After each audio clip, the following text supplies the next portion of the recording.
Muy buenas noches, amigos televidentes. Bienvenidos a un nuevo episodio de Focos y de su segmento Zoom. El 85 aniversario del Banco Central de Reserva y su nuevo presidente.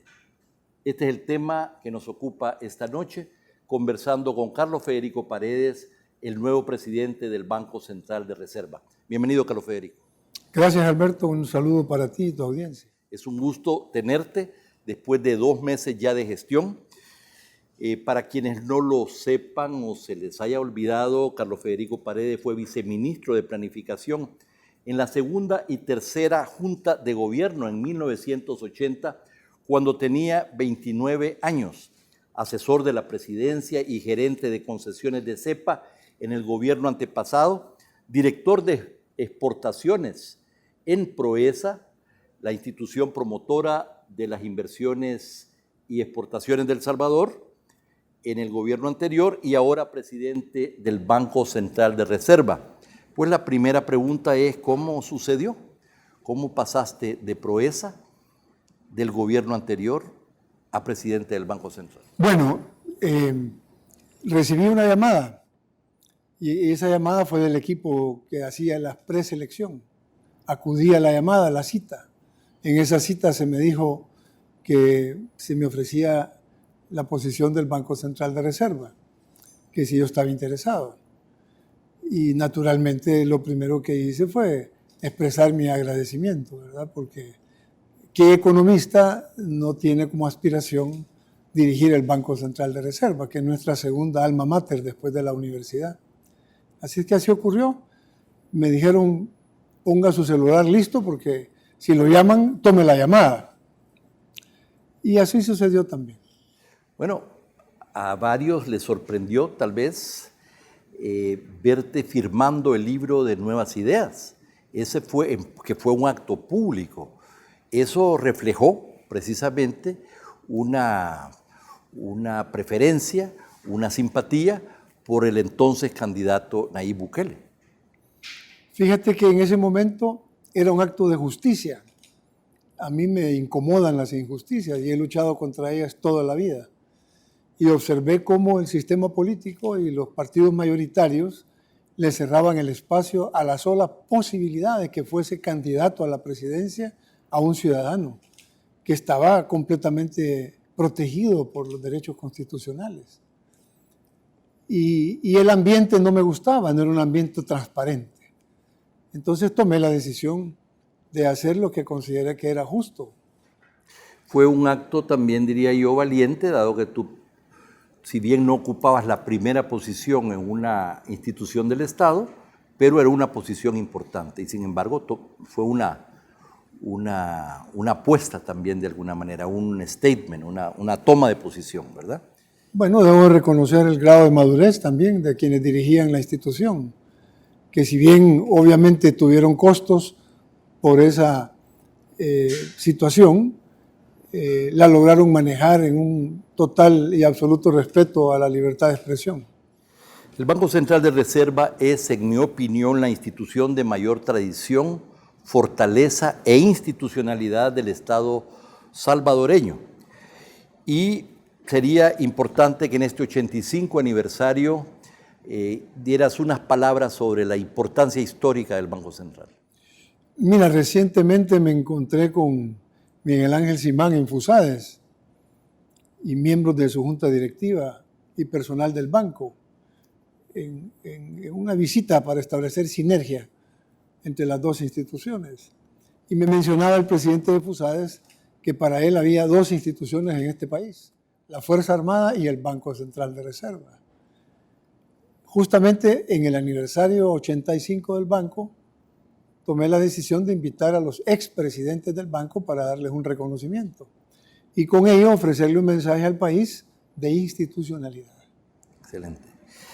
Muchas personas creen que después de la dolarización y de la consecuente desaparición de la política monetaria, el Banco Central de Reserva es de limitada importancia.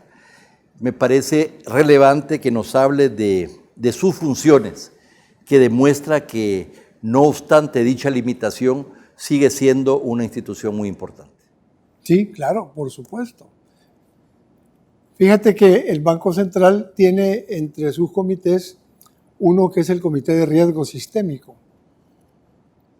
Tú como economista entenderás muy bien a qué me refiero, pero tal vez a la audiencia hay que explicarle rápidamente que si hay una circunstancia en la cual uno o más bancos o instituciones de carácter financiero entran en una situación complicada desde el punto de vista de su solvencia y su liquidez, es una responsabilidad del Banco Central de Reserva y de otras instituciones que conforman este comité al que me refiero, de riesgo sistémico, a donde está la Superintendencia del Sistema Financiero, a donde está el Ministerio de Hacienda y está el Instituto de Garantía de Depósitos, y además está el Banco Central.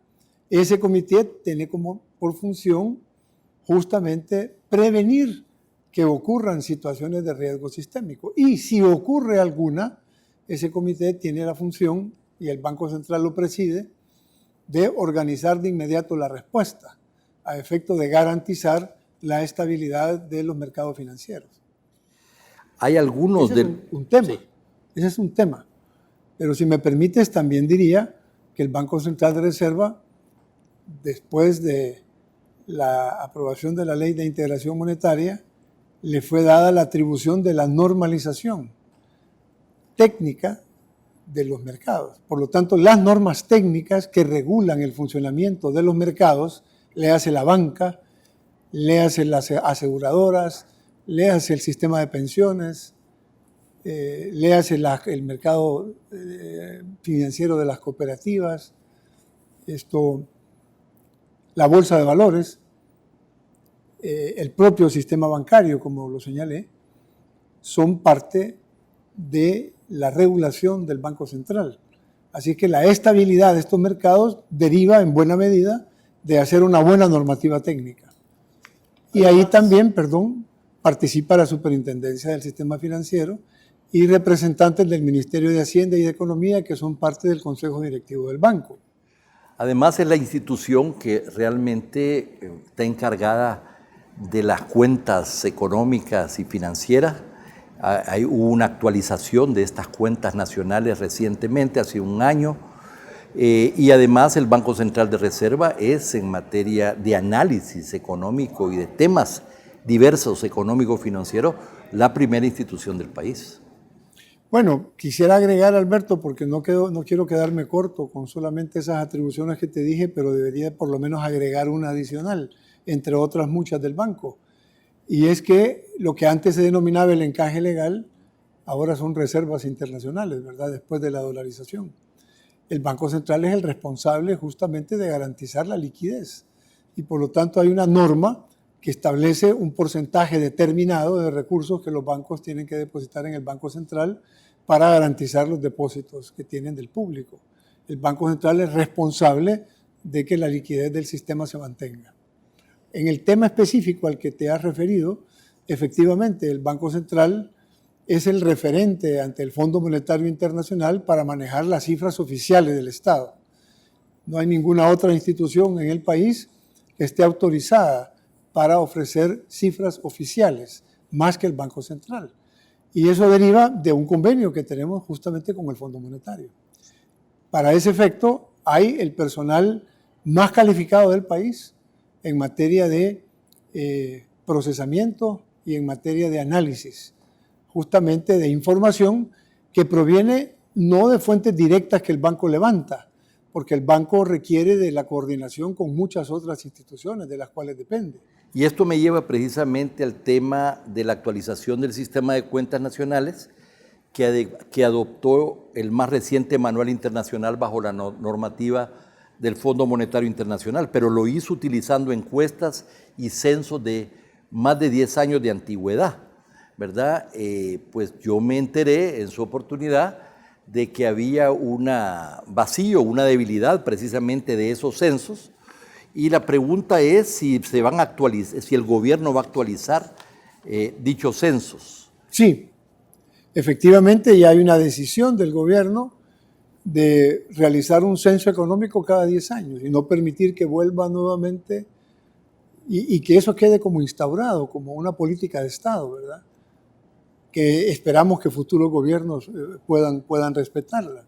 pero es conveniente, o sea, no se puede tener al país a oscuras de cómo produce, de cómo gasta sus recursos y de cómo asigna sus ingresos, que son las tres vías que la metodología del Fondo Monetario Internacional ahora nos ha permitido para actualización del sistema de cuentas nacionales. Estamos hablando del censo de población, estamos hablando, bueno, de la Digestic misma y de otras instituciones que juegan un rol complementario a nivel de obtener informaciones primarias fundamentales que después son utilizadas.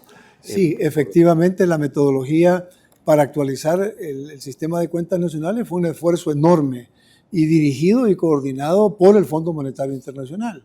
El Banco Central tuvo ahí información sobre censos económicos, sobre censo agropecuario, sobre censo de población y vivienda, sobre la encuesta nacional de ingresos y gastos de los hogares, sobre el cambio del año base del índice de precios al consumidor y otros elementos de carácter informativo como los registros administrativos actualizados, como el diseño del marco muestral para las encuestas anuales, como el directorio de establecimientos actualizado en el país, en fin, una cantidad de información que es responsabilidad del Ministerio de Economía, del Ministerio de Agricultura, de la Dirección General de Estadística y Censo, ¿verdad? Y que son proveídas al Banco Central. Esa es la información que el banco toma justamente para hacer ya toda la ponderación posterior. La actualización de las cuentas nacionales demostró que el Producto Interno Bruto estaba sobrevaluado y al devaluarlo, dijéramos, o al reducirlo, muchos ratios, muchas relaciones cambiaron, entre otras el nivel de deuda en relación al PIB, que más o menos se sitúa en 70-71% del Producto Interno Bruto. Hablando del crecimiento del PIB, ya el BCR recortó 2 veces su previsión de crecimiento para 2019. Una fue en marzo con el anterior gobierno, lo dejó en 2.4%, y otra en junio con el nuevo gobierno en 2.3%. ¿Verdad? La pregunta es si en el contexto internacional que tenemos, donde han bajado los tipos de interés en Estados Unidos por la Reserva Federal, a partir de una disminución del crecimiento de la economía norteamericana, si es posible, si ustedes prevén un nuevo recorte de las proyecciones del PIB para este año. Bueno, mira, en el mes de septiembre vamos a reportar el primer semestre y en el mes de diciembre vamos a reportar el tercer trimestre del año. Tenemos que ir paso a paso en esto, porque el comportamiento del gasto público, que ronda más o menos por el 12.3% en la contribución al PIB, ahora que ya el gobierno está completamente en marcha y que se está dinamizando todo lo que es el gasto público, vamos a ver su reacción y su efecto justamente en el crecimiento del producto. Pero también el sector empresarial lo observamos con una actitud de mucha mayor confianza, que también se corresponde con la confianza de mercados internacionales. Ya vamos a hablar después de la emisión que ha hecho El Salvador recientemente de $1.097 millones. Pero entonces lo que quiero decirte es que esperamos una reacción también por parte del sector empresarial. Y luego pues el gobierno tiene identificados al menos 9 asocios público-privados que forman parte del Plan Cucatlán y que esperamos que contribuyan de alguna medida también en la formulación a una apuesta más agresiva de inversión. Vamos a hablar de eso y otros temas cuando regresemos de este corte comercial.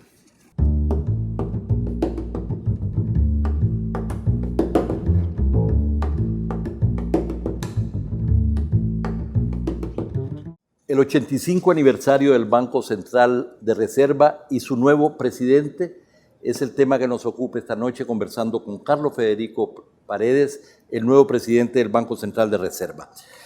El Banco Central apoyó al Ministerio de Hacienda en todo el trabajo para la emisión de $1.097 millones. Y se habla de que esto fue un éxito, esta primera emisión de bonos del gobierno del presidente Bukele. El segmento Sisma, que continúa precisamente después de esta primera entrevista, habla si realmente fue un éxito esta primera emisión de bonos. Nos gustaría tu opinión, pero la posición que ustedes ya van a ver es que analizamos que hubo una incidencia precisamente en el recorte del tipo de interés en Estados Unidos y que eso tuvo un efecto también en el por qué logramos una emisión con tipos de intereses menores, ¿verdad? Y además con una oferta 5 veces mayor de lo que estábamos solicitando. Bien, justamente ese es el tema. Primero, aclararle a la audiencia que el responsable de la emisión es el ministro de Hacienda, el Ministerio de Hacienda. El Banco Central de Reserva ha sido apoyo, asistencia técnica. Por cierto, una asistencia técnica altamente calificada y reconocida por el señor ministro de Hacienda igual.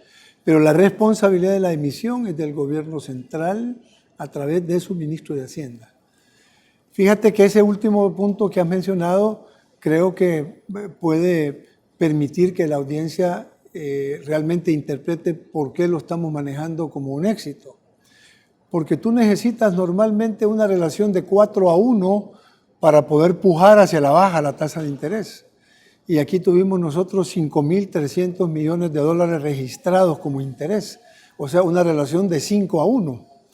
Por lo tanto, empezamos con una tasa de 7.25, más o menos 12 puntos, y al final este comportamiento del número de inversionistas que reportaron interés en comprar parte de la emisión permitió que hiciéramos una puja de la tasa y esta bajara de 7.25 más o menos 12 a 7.1246. Aquí es importante leer los decimales, ¿verdad? Porque son decimales de millones de dólares, Así es, ¿verdad? Bien, por razones de tiempo tenemos que correr, pero no hay duda de que El Salvador históricamente ha tenido tasas de crecimiento del Producto Interno Bruto relativamente bajas. En los últimos años nos mantenemos en un promedio de 2.3. La diferencia es que ahora estamos confrontando una deuda pública muy grande que ya supera el 70%. Si a eso le agregamos las pérdidas en la competitividad y el hecho de que no salimos bien parados en todos los temas que tienen que ver con la innovación, en el análisis especializado sobre este tema, no hay duda que la economía salvadoreña plantea un caso particular que debe de ser entendida y tratada de esa manera. El otro tema es que es una economía con estos déficits fiscales y deuda pública que lo financia alto, déficits comerciales muy grandes que superan el 20% del PIB. Las importaciones doblan las exportaciones y hay otra salvedad que ahora por primera vez en muchísimo tiempo vemos que la válvula histórica de escape, que ha sido precisamente el éxodo de nuestra gente, las migraciones, que nos dan más de 5.000 millones de dólares de remesas familiares, pareciera que hoy sí se estarían cerrando.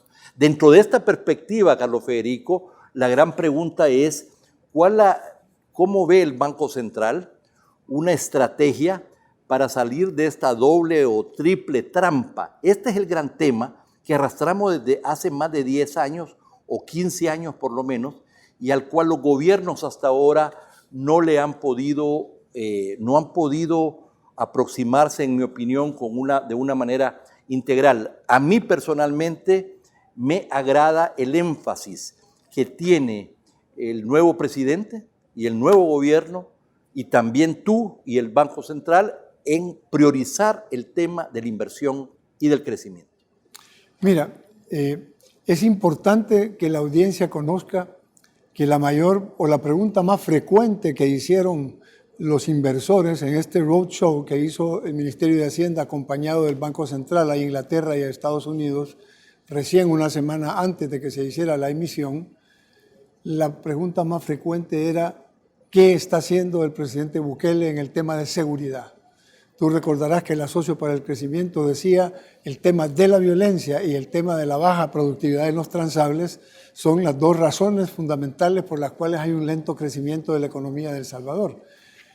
El haber podido mostrar con claridad, porque en esos días justamente el presidente lideraba todo el esfuerzo de control territorial, la forma concreta de poder respaldarse con hechos de la realidad de cada día, de acciones particulares que Casa Presidencial tomaba en relación al tema de liderar el control de la violencia en el país, generaron realmente una confianza bastante grande por parte de los inversionistas de que había un parte de aguas en relación a cómo se había venido abordando en el pasado y en relación a cómo se estaba comenzando a abordar en estos momentos.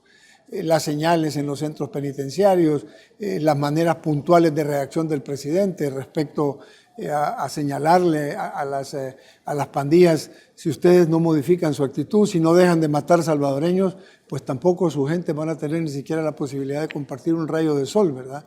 Ese tipo de situaciones que en algún momento el presidente ha tenido una enorme valentía para liderar, han tenido una excelente reacción por parte de los mercados internacionales. Pero hubo otra pregunta muy interesante y se queda Nelson Fuentes en el Ministerio de Hacienda.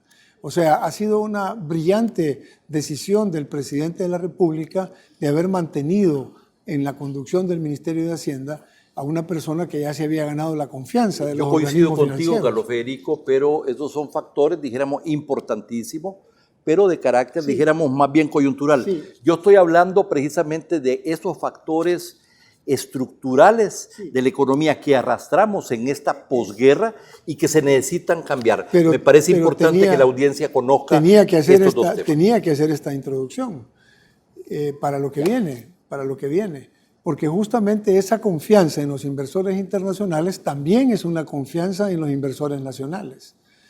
Y justamente tú lo has señalado.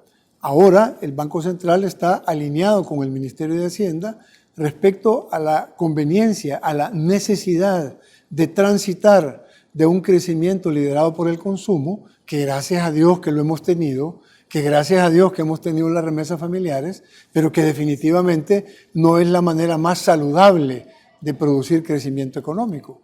Pensamos entonces, todo el gobierno, que la orientación hacia propiciar un mejor ambiente para la inversión pública y privada es fundamental. Y en este sentido, te decía yo que solamente dentro del Plan Cuscatlán hay entre 9 y 10 proyectos que son catalogados como sujetos de asocio público-privado. Y ahora el asocio público-privado, que recuerdo cuando tú estabas de presidente de CEPA, era una prioridad fundamental por un reconocimiento básico de que el Estado no tiene los recursos para atender la salud, la educación, la infraestructura, etcétera, si además tiene que recurrir a sus propios recursos para financiar proyectos de esta naturaleza. El asocio público-privado permite que el sector privado complemente este esfuerzo.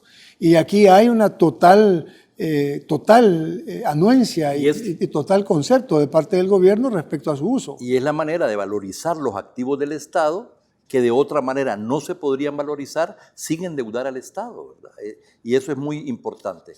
¿Qué otros aspectos estarían presentes dentro de esta estrategia de crecimiento? Un aspecto fundamental, naturalmente, es el crear las mejores condiciones para atender a la inversión extranjera, empezando primero por la inversión extranjera que ya está en el país. Nos hemos preocupado mucho por salir al exterior a buscar inversión extranjera y hemos descuidado un poco las condiciones de seguimiento que tenemos que ofrecerle a la inversión que ya está en El Salvador. Yo te dije que te iba a traer una primicia y te voy a dar esa primicia y se la quiero dar al sector productivo del país y se la había ofrecido a la Junta Directiva de Proesa, pero se las digo aquí a través de Foco. Hemos encontrado en el Banco Central información de encuestas del Fondo Monetario Internacional que colocan a El Salvador con el mayor stock de inversión de los Estados Unidos en la región centroamericana. Y hemos venido nosotros teniendo que sufrir el apelativo de que somos el patito feo de la inversión en Centroamérica, habiendo podido recurrir a información estratégica y que está sustentada en informes del Fondo Monetario Internacional, en donde Estados Unidos reconoce la mayor inversión en stock en la región centroamericana en El Salvador.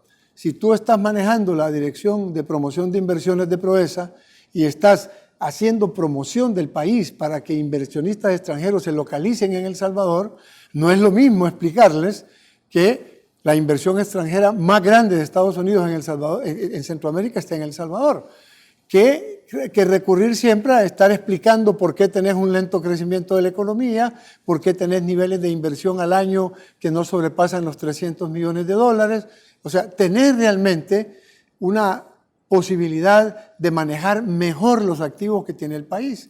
Y ya, dado que hablas de esto, no hay duda que hay un viraje, hay un cambio importante impulsado por el nuevo gobierno, liderado por el presidente, respecto a la relación con los Estados Unidos, ¿verdad? Y eso se expresa no solamente en sus viajes antes de tomar posesión, que han ido comprometiendo más al gobierno de Estados Unidos.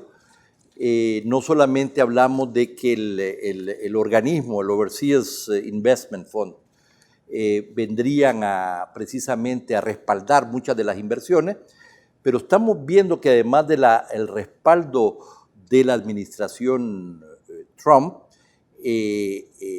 la líder del Congreso, con un destacado elenco de congresistas, estuvo aquí para entrevistarse con el presidente y también con los medios de comunicación este viernes pasado. Eso no ha ocurrido nunca en El Salvador. No me acuerdo que posiblemente de los momentos en que Estados Unidos hizo El Salvador una prioridad en los años de la guerra, ¿verdad?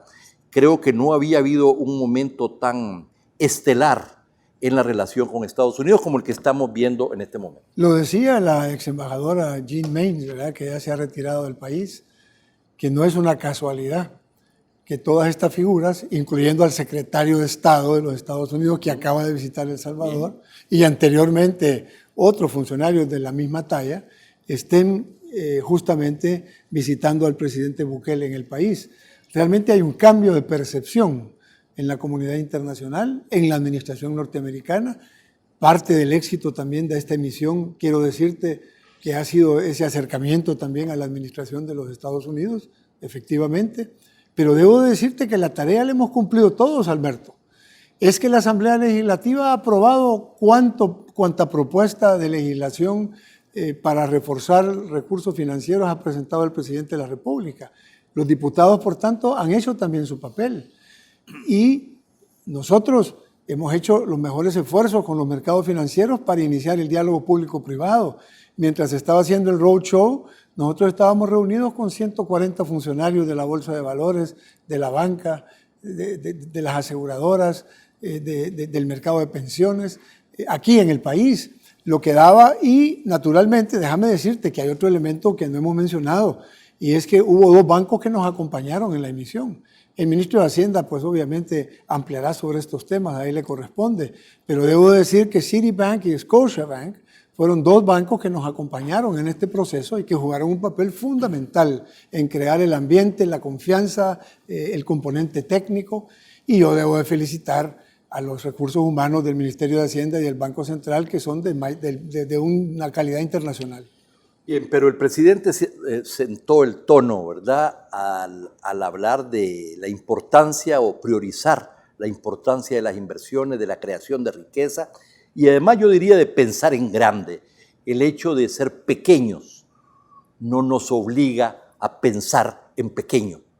Y me da la impresión que en ese sentido hay un viraje importante, porque estamos viendo que podrían venir muchas inversiones, comenzando por asocios públicos privados, sociedades mixtas, etcétera.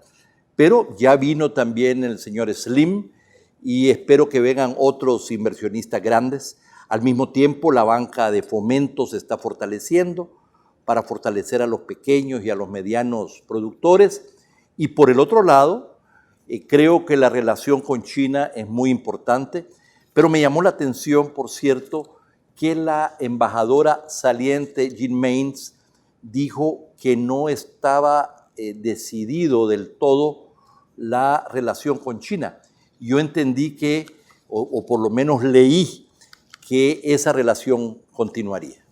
Mira, ese es un tema que le corresponde al señor presidente de la República, pero yo he interpretado lo que tú has expresado en estos momentos. Tanto la ministra de Economía como el vicepresidente de la República, como el mismo presidente en su momento, recibiendo a un altísimo funcionario de la República Popular China, dieron indicios de que las relaciones continuaban. Y déjame decirte, en estos momentos anda sector privado en un viaje para capacitarlos sobre inclusión financiera en temas de pequeña y mediana empresa en la República Popular China. Nosotros estamos enviando recursos también a la República Popular China para que se especialicen en actividades propias del giro del Banco Central. Y en ese sentido, Estados Unidos está jugando también a una política proteccionista y tiene derecho a hacerlo, ¿no? Esa política proteccionista de alguna manera va a favorecer a Estados Unidos primero, a Estados Unidos segundo y a Estados Unidos tercero. Esto significa que El Salvador no puede quedarse con los brazos cruzados y tiene que buscar diversificar sus relaciones internacionales, con el debido cuidado, con el debido respeto, sabiendo que todo tiene que ser transparente, que la comunidad de empresarios y la comunidad salvadoreña y además los partidos políticos tienen que estar debidamente informados de cada paso que se haga. No hay nada bajo la mesa, todo transparente, Alberto.